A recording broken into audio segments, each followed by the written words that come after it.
मी तमाम मराठी माणसांना पक्षीय भेदाभेद विसरून या लढ्यामध्ये सामील होण्याचं आवाहन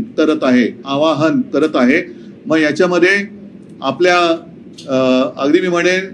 चित्रपट सृष्टीतले विशेषतः मराठी,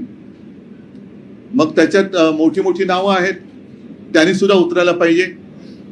खेळाडूंनी उतरायला पाहिजे, साहित्यिक तर आलेच, अगदी वकील असतील, सगळ्यांनीच जे जे मराठी भाषेचे पुत्र आहेत, सुपुत्र आहेत, मग ते मुलं मुली दोन्ही, आणि मराठी भाषा त्यांना त्यांच्या हृदयात आहे, त्यांची मातृभाषा आहे आणि मराठी भाषेवरती जे प्रेम करतात ते पक्षभेद विसरून अगदी भाजपमधले सुद्धा अस्सल मराठी माणसं, कारण भाजपमध्ये आता अस्सल लोक शोधणं हा सुद्धा एक संशोधनाचा विषय झालेला आहे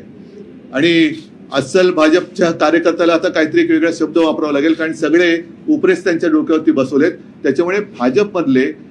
राहिलेले अस्सल मराठी प्रेमी यांनी सुद्धा या आंदोलनात सहभागी व्हावं, ही एक सगळ्यांना मराठी माणूस म्हणून विनंती करतोय।